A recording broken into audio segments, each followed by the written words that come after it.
Thousands of lords, knights, and ordinary people vowed to travel to the Holy Land and fight for Christ. They identified themselves by wearing a cross, later becoming known as Cruce Signatus, Crusaders.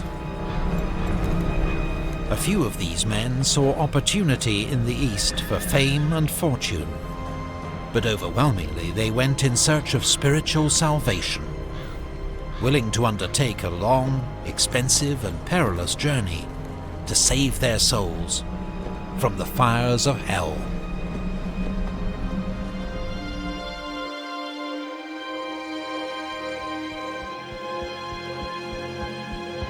Pope Urban had intended the crusade to be led by nobles and made up of knights and experienced soldiers.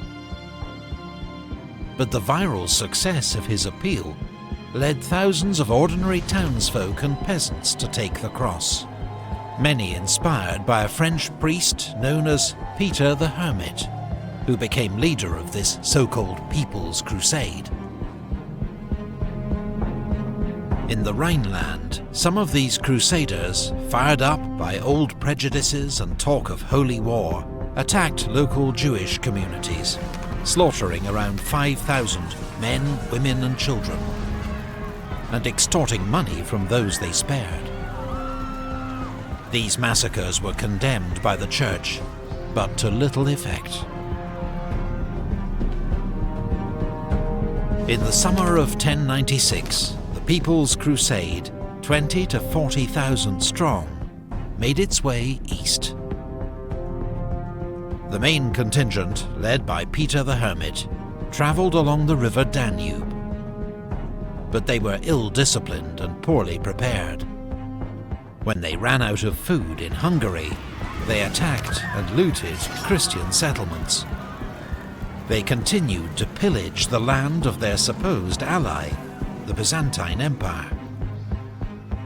When they reached Constantinople, the emperor quickly ferried them to Anatolia to be rid of them.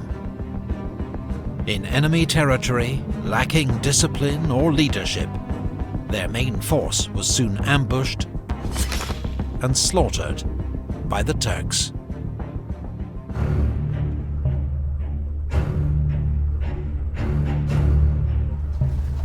Meanwhile, some of Europe's most powerful feudal lords were departing for the Holy Land, at the head of their own contingents.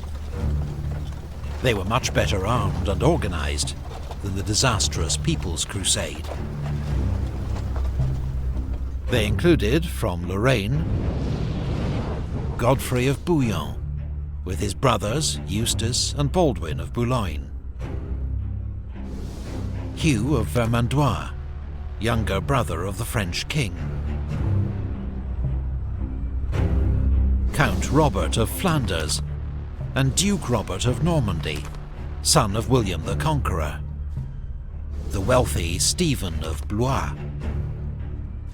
From Provence, Count Raymond of Toulouse, accompanied by the Crusade's spiritual leader, papal legate Adhemar of Le Puy.